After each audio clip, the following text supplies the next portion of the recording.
Comme ça. Alléluia. Alléluia, parce que je suis Dieu, parce que Dieu est présent. Amen. Je ne sais pas comment ça va se passer, mais je crois dans mon cœur que ça va se passer bien. Amen. Parce que Dieu est présent. Amen. Alléluia. Alors lui, il sait parler. Son esprit, même dans le silence. J'aime des fois le dire que même si on irait dans une réunion où ça parlerait chinois, mais si Dieu est présent, tu es béni. Amen. Même si tu ne comprendrais pas, mais tu es béni. Alléluia. Et Dieu est présent. Ne le laisse pas passer à côté. Dispose ton cœur. Amen. Je disais ce matin, on disait comme ça, on parlait, je dis ce qui est dans mon cœur, sinon je serais un menteur. Et un menteur ne rentre pas au ciel. Je disais un chrétien qui ne sent pas Dieu, mais il n'y a pas plus triste. Ça peut arriver peut-être un moment, je ne sais pas, mais un homme de Dieu disait un jour qu'un chrétien n'est pas exempt de désobéir, je ne sais pas, ça peut arriver. Ça peut arriver. Mais il n'est pas comme le païen, lui, il sait que dans son cœur, il est mal. Il est mal parce qu'il a attristé son Dieu. Et comme il a attristé, il n'est pas bien. Il n'est pas bien. Alors tant qu'il n'a pas rétabli avec son Dieu, il n'est pas bien. Parce qu'on ne peut pas continuer comme ça. Je ne sais pas pourquoi je dis ça, mais ça serait malheureux de continuer sans sentir Dieu. Comme tasse. En vérité, si tu n'es pas rétabli avec Dieu et si tu ne sens pas Dieu, fais-le ce matin. Sinon, ça ne sert à rien de venir. Ça ne sert à rien. C'est comme quelqu'un qui voudrait boire dans une bouteille fermée. Ça ne coule pas. Ça ne servira à rien. Bon, bref, ce n'est pas le message. Voilà. Mais je bénis Dieu, j'ai la joie dans mon cœur. Dieu le sait. J'ai une joie d'annoncer l'évangile ce matin. Amen. Avec des tremblements. Et j'ai une joie dans mon cœur. Que c'est vous, dans ce lieu, le Créateur, le Sauveur, Jésus-Christ. Amen. Plus de solitude, plus de ténèbres, plus de... On a écouté ce matin de Brian, quelqu'un comme moi, comme vous, comme tout, chacun là, mais on était tous perdus loin de Dieu, on était sans lumière, on était dans les ténèbres, c'était fini. Puis voilà maintenant, mais on est dans la lumière. Amen. Cette lumière est amour, elle est bonne, c'est bien, elle te fait du bien. Il n'y a pas mieux. Amen. Alléluia. Amen. Et ça fait quelques jours que j'y pensais dans mon cœur et elle me trotte dans mon cœur, elle est là. Et puis je bénis Dieu parce que nous on est des hommes, et puis on a besoin des fois d'une confirmation, on a besoin, vous savez dans la parole de Dieu, il y a cet homme qui est Gédéon qui dit Dieu l'envoie et puis il dit Seigneur, eh bien, si c'est toi qui m'envoies, parce qu'à la logique, il y avait une multitude là-bas, des milliers, le peuple des Madian. Et puis lui, il dit, Seigneur, mais qui suis-je? Moi, je suis rien. Alors il dit, Seigneur, on a besoin des fois toujours de mettre un peu Dieu à l'épreuve. Il dit, Seigneur, eh bien, quand je me lèverai demain matin, je vais mettre un morceau de bois avec une étoffe, un morceau de tissu, dans le champ. Ça se trouve dans les Juges. Et il dit, Seigneur, si c'est toi qui m'envoies et si c'est ta volonté, eh fais que demain matin je me réveille et que tout le champ soit inondé de rosée. Mais que l'étoffe avec le morceau de bois soit sec. Et il se lève le lendemain matin, il va, et puis c'est comme ça. Il sait comme il a demandé à Dieu. Le champ est inondé de rosée, et puis le morceau de bois avec le morceau de tissu est sec. Il revient, et il dit, Seigneur, je te demande encore pardon, mais fais, si c'est vraiment toi, fais que demain le champ soit sec, complètement sec, et que le morceau du tissu soit inondé de rosée. Et il se lève, il va. Et puis le champ il est sec, et le morceau du tissu est inondé de rosée. La puissance de Dieu. Amen. Alléluia. On est des instruments. Parce que le jour, pardon pour les anciens, pardon pour tous. Mais le jour où tu te prends pour quelqu'un, tu n'es plus rien. Alléluia. Amen. Un jour, j'aime le dire parce que, comme on dit souvent, Gino l'a dit, il a dit, celui qui a planté l'oreille n'entendrait-il pas? Il entend. Il entend. Mais des fois il ne nous entend pas parce qu'on est méchant, parce qu'il entendrait tout ce qu'on dit. Des fois, on dit des paroles qui ne sont pas terribles, des mots qui ne sont pas très bien. Des fois, on entend même des malédictions, des jugements. Alors, s'il entendrait tout ça, et s'il exaucerait, quelle catastrophe.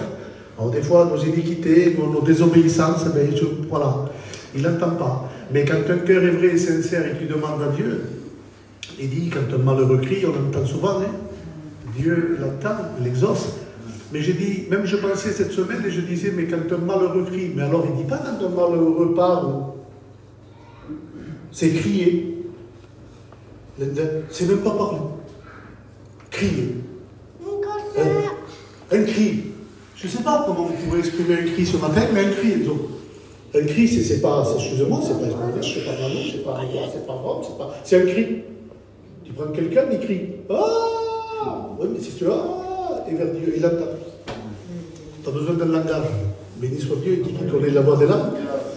Et donc, pourquoi je dis ça? Je dis ça parce que Dieu entend, croyons-le, que Dieu, comme a dit le frère, et comme vous avez entendu, et ça me, je l'écoutais, et puis ça me faisait penser à une expérience que moi-même, ça m'a choqué, disons. Tellement que c'était...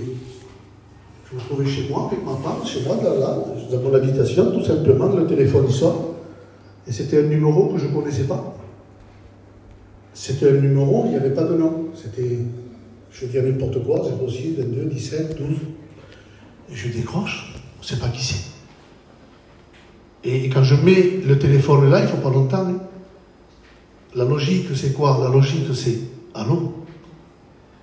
Je pense que tout le monde en dit pareil. Et moi, je ne suis pas, à part de vous, Phil, je dis pareil, allô? Mais là, quand je porte là, dans mon cœur, se passe quelque chose, c'est que Dieu me parle. Mais vite fait, à l'instant, même pas une seconde. Et je suis conduit par Dieu. Et je dis, Dieu t'aime. C'est la première fois que j'ai dit ça au téléphone sans savoir qui c'est. Et là, poum, le téléphone se coupe. Et ma femme qui est à côté me dit, qui c'est? Je dis, je ne sais pas. Et pourquoi? Je dis, mais je sais, ça s'est dit, Dieu, j'ai ressenti de Dieu de dire ça. Au bout de 5 minutes, le téléphone ressonne. Mais là, avec le numéro d'une personne que je connais, je décroche. Je dis allô? Puis elle était en sanglots, et la personne était en pleurs, elle criait, elle remerciait Dieu, et moi je ne comprenais toujours pas. Je dis, qu'est-ce qu'il y a? Et il me dit, j'ai demandé à Dieu. Je suis à un niveau très malheureux. Et je suis en train de demander, j'ai supplié Dieu, est-ce que Dieu m'aime? Et j'ai dit, je vais téléphoner. Mais pas avec mon numéro.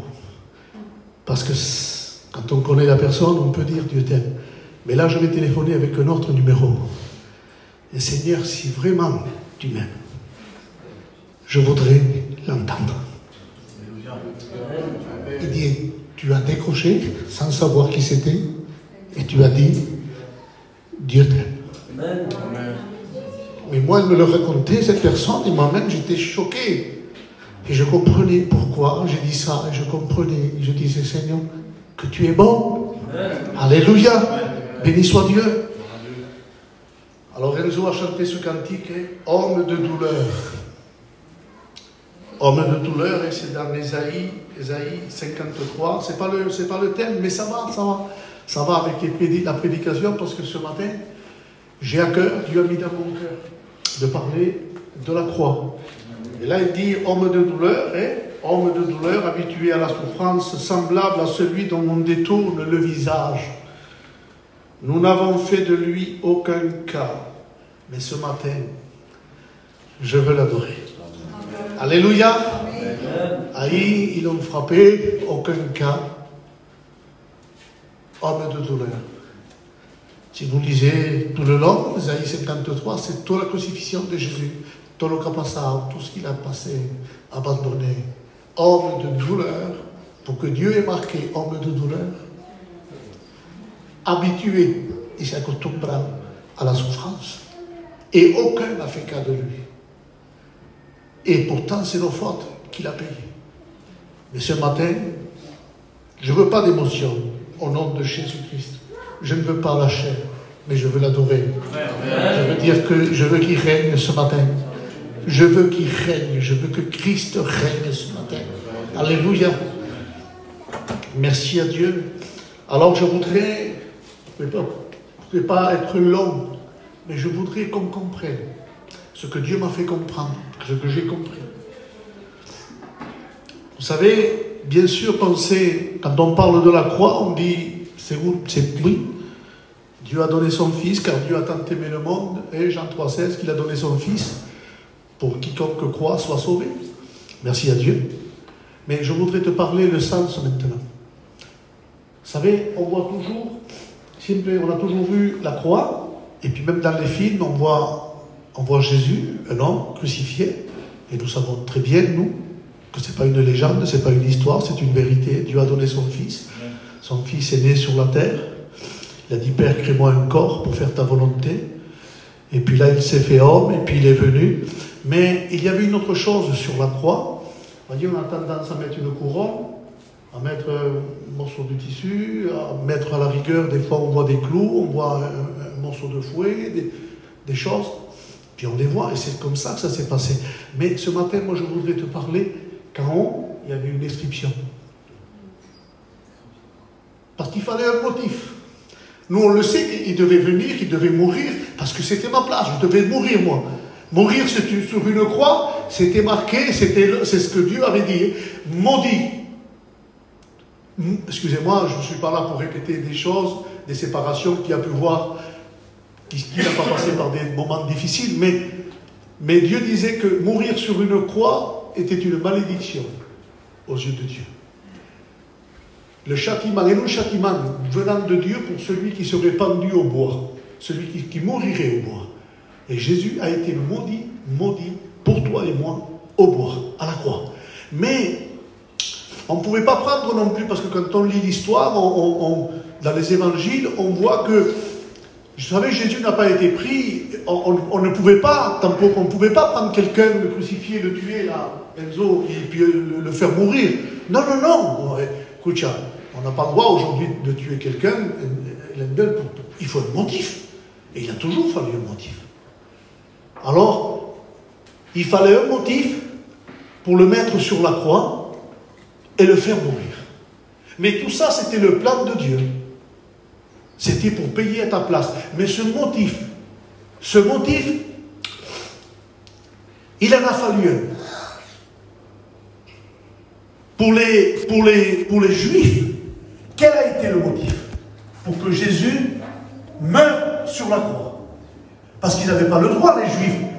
À cette époque-là, à Jérusalem, je ne sais pas, je ne suis pas en vérité, je le dis en vérité, mais je ne suis pas quelqu'un qui connaît les histoires et tout ça, mais je sais qu'à cette époque-là, le monde entier était, si ma mémoire est bonne, gouverné par les Romains, par Rome. Et là, c'était le maître du monde.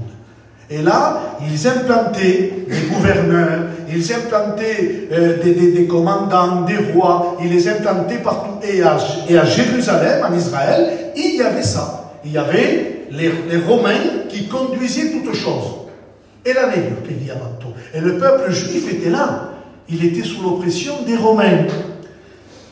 Et donc, les Juifs, eux, étaient sous l'oppression des Romains. Et les Juifs, Jésus dérangeait. Il fallait qu'il arrive jusqu'au plan de Dieu. Quand le Fils de l'homme sera élevé entre ciel et terre, ça sera ni au ciel ni sur la terre. Ça sera sur la croix.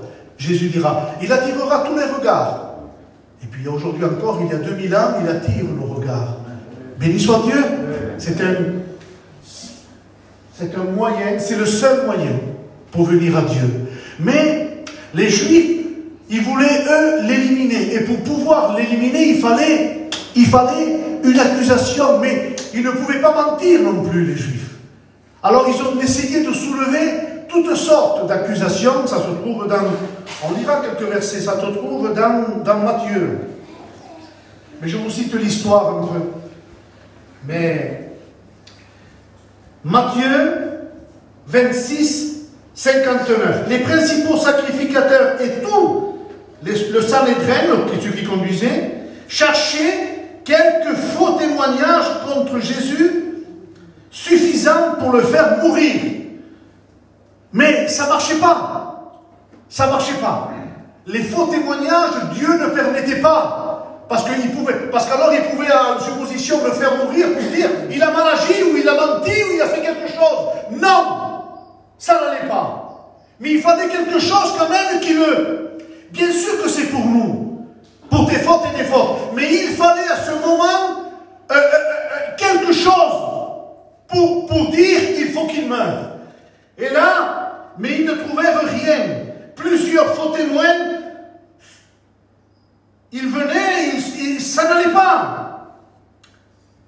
Le souverain sacrificateur se leva et dit, ne réponds-tu rien? Jésus ne répondait pas. Sur toutes les accusations qu'on lui donnait, qu'on lui faisait, il n'y répondait pas. Il ne répondait pas. Il les laissait faire, parce qu'il savait qu'il fallait qu'il arrive là. Jésus garda le silence, et le souverain sacrificateur, prenant la parole, le souverain, le chef, lui dit, je t'injure, je t'ordonne, je t'injure, par le Dieu vivant, de nous dire si tu es le Christ, qui veut dire le Messie, le Fils de Dieu, est-ce que c'est toi? Je t'ordonne au nom de Dieu que tu dises si tu es le Fils de Dieu, si c'est toi le Messie.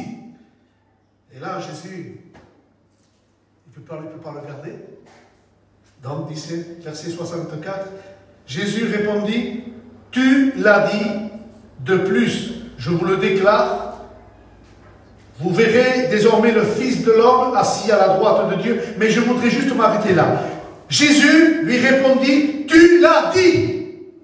Alléluia. Au nom de Dieu, du Créateur, de Dieu, es-tu le Messie? Est-ce que c'est toi? Est-ce que tu es le Fils de Dieu? Jésus lui répond, tu l'as dit. Alléluia. Alors là, le Juif, maintenant, il faut le tuer.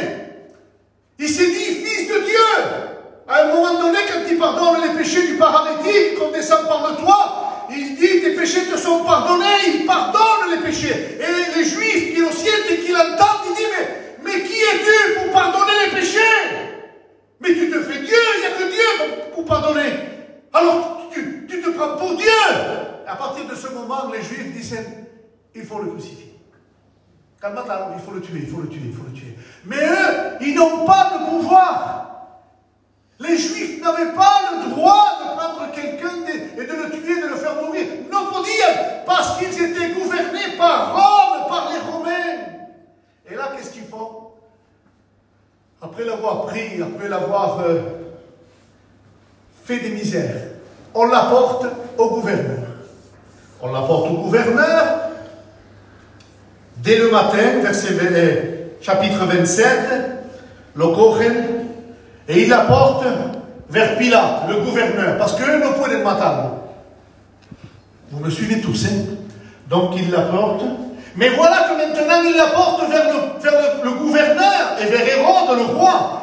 Mais eux ne peuvent pas dire aux Romains, tuez-le parce qu'il t'a dit Fils de Dieu, fils. Ça ne marche pas. Alors, il dit, ah, ça y est, ce qu'on va dire, pour que les Romains le tuent. Verset 11. Jésus comparut devant le gouverneur. Le gouverneur l'interrogea. Es-tu le roi des Juifs? Parce qu'ils disent que tu t'es dit roi. Jésus lui répondit, tu l'as dit. Les Romains, non, les Juifs veulent le tuer parce qu'il s'est dit Fils de Dieu, mais ils ne peuvent pas le tuer, parce que ce n'est pas eux qui commandent. L'autre âne, il l'apporte vers les Romains, et là ils lui disent, écoute, il faut le crucifier, mais si vous lisez toute l'histoire, Pilate ne veut pas le crucifier. Il dit, mais je trouve aucune occasion, non, il n'a rien fait de mal. Et là ils disent, attends, il s'est dit roi. Et nous, on n'a qu'un seul roi, c'est vous. Alors si vous ne voulez pas qu'il crée une révolte, si vous ne voulez pas que ça fasse un tumulte et des guerres, il faut le tuer parce qu'il s'est dit roi. Et là, le gouverneur lui dit, mais es-tu roi? Il dit, tu le dis. Et voilà, c'est vrai que Jésus est le roi. Alors là, comme il le sait, lui, le gouverneur, il le sait. Le gouverneur, il le sait. On se laisse conduire par Dieu. Il fait un écrit à vous. Et il marque celui-ci. Parce qu'il fallait, quand quelqu'un était crucifié, il fallait le motif. Pourquoi il mourait? Vous ne pouvez pas crucifier quelqu'un, moi je t'aime pas, je te prends, je te tue. Non. Il y avait la loi quand même. Vous ne pouvez pas tuer n'importe qui, vous ne pouvez pas. Il fallait un motif. Vous comprenez? Et là, le motif, donc, il s'est dit roi. Alors c'est ce motif-là. Alors, mais Hérode, lui, le sait que c'est par jalouserie, il le sait. Il le sait. Mais, en quelque sorte, c'était voulu de Dieu, parce que sinon ça allait créer une guerre, ça allait créer. Alors, qu'est-ce qu'il a fait? Il a mis, Hérode a fait écrire, celui-ci est le roi des Juifs. Et c'était l'inscription qu'il y avait sur Jésus. Les autres, c'était des méchants, des gens qui avaient commis, je ne sais pas pourquoi un et l'autre étaient condamnés, mais il y avait leur motif, je pense, parce qu'il fallait mettre le motif. Et sur Jésus a été mis, voici le roi des Juifs. Alors, je voudrais qu'au nom de Jésus-Christ, de verdad, de tout mon cœur, que le Saint-Esprit de Dieu nous conduise. Je ne voudrais pas parler parce que ça vaut rien, mais conduit par Dieu. Sur la semaine, là, quand je pensais à ça, dans mon cœur, c'était comme ça, je n'ai pas eu d'appel, je n'ai pas eu Dieu qui m'a parlé, j'ai rien. Mais dans mon cœur, me disait, il n'y a pas de roi sans armée. Et il n'y a pas de roi sans armée et sans soldats. Ça n'existe pas, ça. Il n'y a aucun pays qui a eu des rois et qui n'y a pas eu d'armée. Chaque roi avait son armée. Comprenez? Et ce matin, je voudrais parler, moi, c'est là où Dieu m'a mis sur l'armée de Dieu, sur les soldats de Dieu. Hier, on disait, je parlais hier avec quelqu'un, et c'est vrai, il me disait, c'est pas facile. Et je disais, c'est vrai. J'ai dit, mais t'as vu, aussi grande que soit la difficulté, quand on est là, on le sent, ça redémarre. Et même s'il y aurait des milliers de lions devant, des milliers de démons, je le ressens. Ah, Seigneur, pardon pour avoir dit que j'étais dur. Pardon, parce qu'il n'y a pas plus beau que l'évangile. Pas seulement pour ici-bas, pas seulement pour dire parce que je suis malade, ou parce que j'ai un besoin, ou parce qu'il faut que tu arranges ma situation. Non! On peut déjà vivre avec Christ ici. Béni soit Dieu pour le ciel. Je l'ai dit et je le redis. Seigneur, qui veut pas aller au ciel? Tout le monde, mais je ne viens pas ici pour aller au ciel. Je ne vis pas, je vous le dis avec mon cœur sans orgueil, que Dieu me terrasse. Je ne vis pas une vie chrétienne pour le ciel, Dieu. Jésus est bon. Il est mon ami. Il est mon compagnon, mon frère. Mes situations, des pleurs, mais il est là. Alléluia.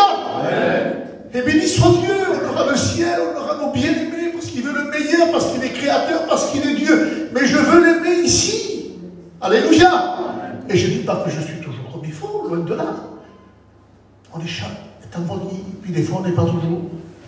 Mais voilà, béni soit Dieu, on veut l'aimer, on veut être ses soldats. Alléluia. Moi ce matin, c'est au niveau du soldat que Dieu m'a pointé dans mon cœur, je vous ai appelé à ça. Donc l'inscription, le roi des Juifs,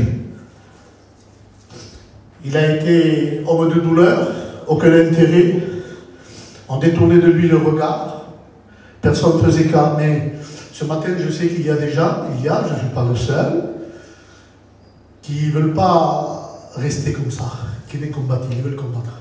C'est des chrétiens. Béni soit Dieu, c'est des chrétiennes. Je vous le dis en vérité, il y a des personnes, on n'est pas là pour flatter, toute la gloire revient à Dieu. Mais il y a des chrétiens et des chrétiennes qui aiment Dieu. Alléluia. Et qui veulent plaire à Dieu. Amen. Et qui s'efforcent. Et moi, ce matin, donc, je voudrais, avec quelques mots, pas prendre trop de temps, parler un peu sur ce que Dieu a mis dans mon cœur. Alléluia. Alors on va... Es-tu le roi des Juifs? Oui. Et puis il est mort. Et il est ressuscité. Et maintenant nous, on est son armée. Alléluia. Béni soit Dieu. Alors on va parler un peu sur les guerres. Je vais dire ce que Dieu a mis dans mon cœur. Alléluia. Quand on prend, j'ai chaud, je mets ça, excusez-moi, 30 secondes.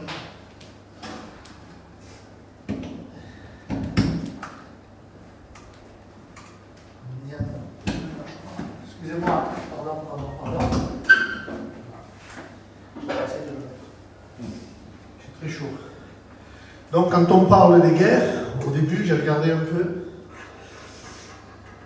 parce que je voudrais parler sur, on peut prendre Josué 12.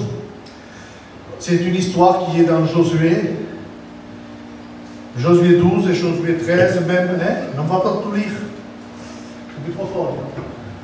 Et je voudrais,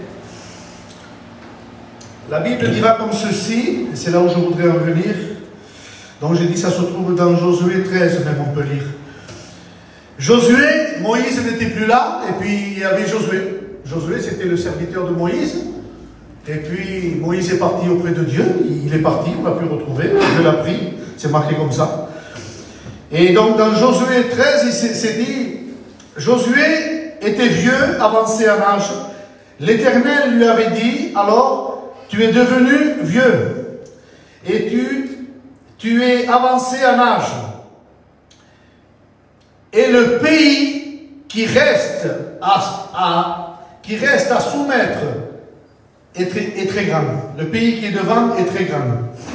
Quand on lit l'histoire dans Josué 12, on s'aperçoit que Moïse a combattu 2 rois. 2.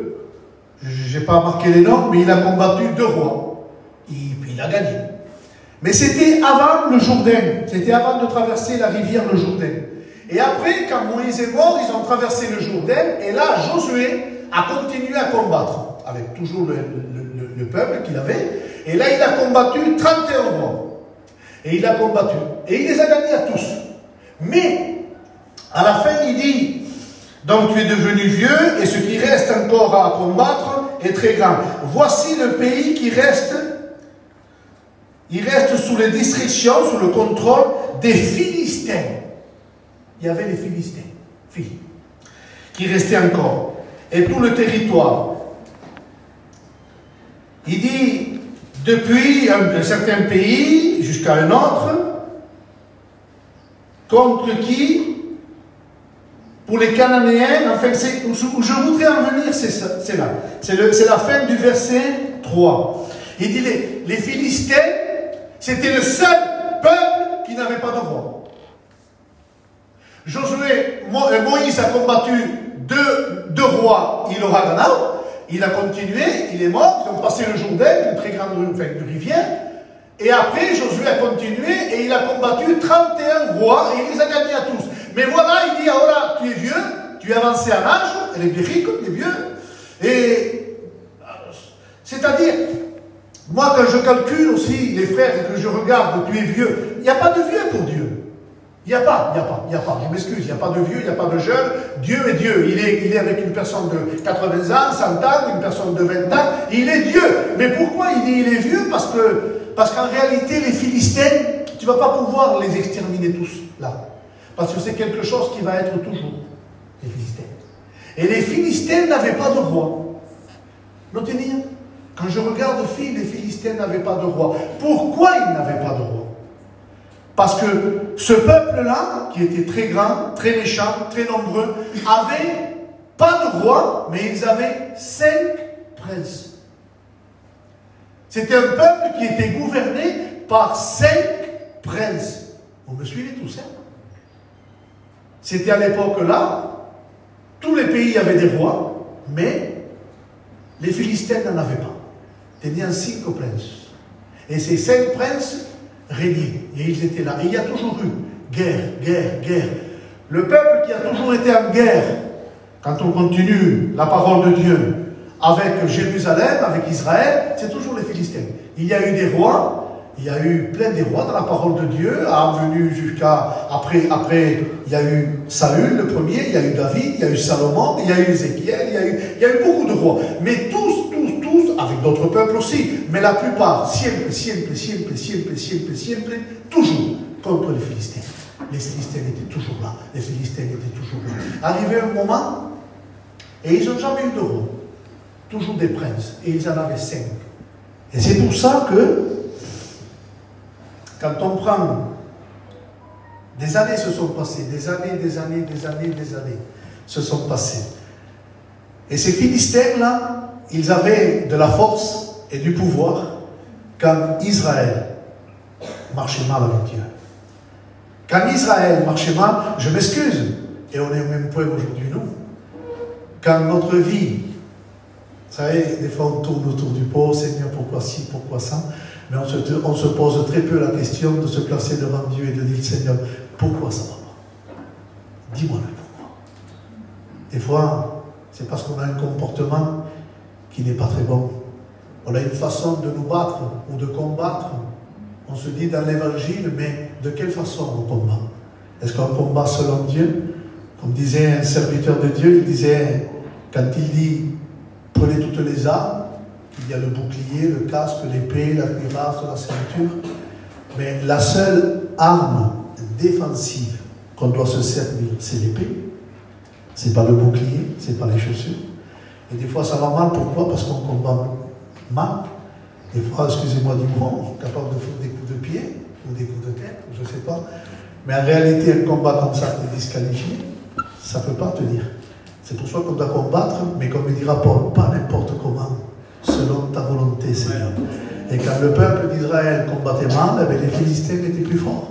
Et là, on le voit très bien avec le roi Saül. Les Philistins avaient de l'autorité, avaient été plus forts. L'armée d'Israël avait peur, elle était accaparée de crainte, de peur. Mais en réalité, c'est parce qu'il y avait de la désobéissance. Et ce matin, je ne veux pas parler de désobéissance, mais je veux dire que des fois, quand ça ne va pas, c'est parce qu'on est coupable. Alléluia. Mais ce matin, c'est pas ça. J'ai dit que je voudrais parler sur des guerriers et des guerrières. Alléluia. C'est ce que Dieu a mis dans mon cœur. Et là, quand on prend donc 1 Samuel 17, verset 40, je lis juste un verset. 1 Samuel 17, verset 40. On connaît l'histoire de Goliath, qui défie l'armée d'Israël. Le roi a peur, toute l'armée d'Israël a peur, mais là, il y a David qui vient. David, il dit, ne vous découragez pas. On connaît l'histoire, qu'il a dit, mais n'ayez pas peur, j'ai tué le lion, j'ai tué l'ours, et je ferai de même de ce Philistin qui fasse 3 mètres, Goliath. Il n'y a pas de problème. Et là, c'est pour ça que, verset 40, il va dire, David, il prit en main son bâton et choisit. Il prit en main son bâton, choisi dans le torrent.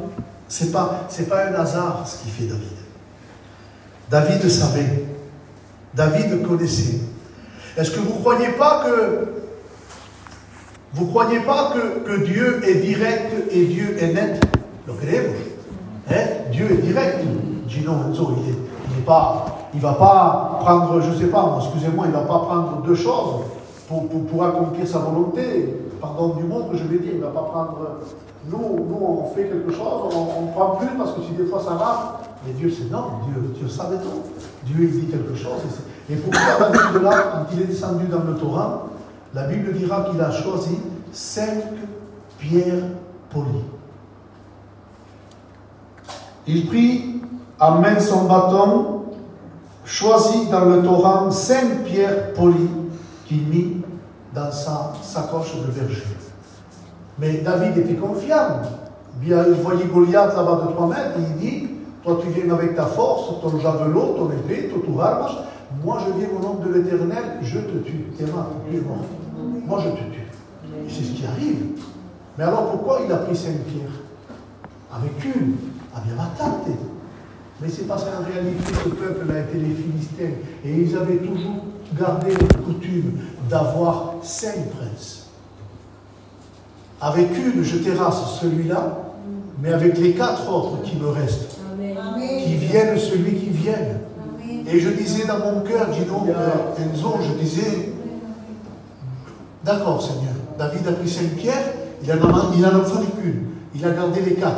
Et puis on le sait très bien, Jésus est la pierre.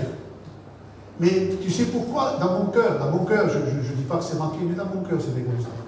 Il me disait les 4 autres qu'il a gardés. Tu sais qu'est-ce que c'est ces 4 autres pierres? C'est les 4 évangiles. Les 4 évangiles dans la parole de Dieu, de Jésus, sempre il est la pierre ce matin. Pour tous ceux qui combattent. Parce qu'à cette époque-là, il n'y avait pas de dynamite, vous comprenez bien. Il n'y avait pas de canons, il n'y avait pas de fusées. On combattait avec les armes qu'on avait. Et puis là, Ces armes-là étaient des pierres. On lançait des pierres avec des grosses machines, des petites machines. Et ce matin, pour tous ceux qui combattent, et je sais qu'il y en a, et je ne suis pas là pour vous flatter, non, mais je suis là de vous dire ça parce que Dieu l'a mis dans mon cœur. Jésus est à pierre. Amen. Alléluia. David le savait très bien qu'il y avait 5 princes. Qu'au nous, avec une pierre, je terrasse celui-là, mais je prends les 4. David représente Jésus beaucoup dans la parole de Dieu. Diciendo, hoy también, vous avez ses pieds. Alléluia, béni soit Dieu. Philistins étaient des gens très méchants.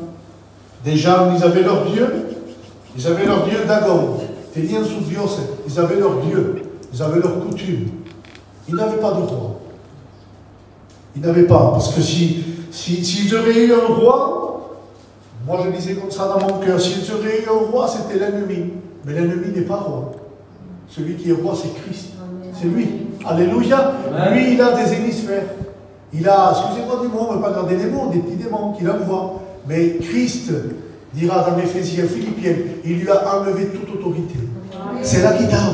Tu n'as plus d'autorité. Alléluia. Christ est vainqueur. Alors ce matin, moi je voudrais, voilà, par ces mots, c'est ce que Dieu a mis dans mon cœur. T'encourager ce matin. Alléluia. T'encourager à dire que même si l'adversité est là, même si les problèmes sont là, même si les combats sont là, mais de dire par-dessus tout, je suis vainqueur. Amen. Alléluia. Béni soit Dieu. Que se levante, comme on dit en cantique, on dit chez nous que lui, il le chante souvent. Qui se lève, ceux qui se lèvent. Christ est avec nous. La victoire est avec nous. Béni soit Dieu. Sur ces quelques mots, je voudrais pas aller plus loin. Je voudrais remercier Dieu et t'encourager à toi. À toi qui combats. Alléluia. Comme a dit Brian dans son témoignage, que Dieu l'a entendu, comme la personne qui avait téléphoné, comme toi qui es là. Alléluia. Mais ce qu'il faut, c'est garder. Il faut garder. Alléluia. Il ne faut pas se laisser voler quand on entend. Il faut garder. Béni soit Dieu. Sur ces quelques mots, je n'irai pas plus loin. Je voudrais qu'on prie le Seigneur, que chacun prie Dieu. Alléluia. À toi la gloire, Seigneur.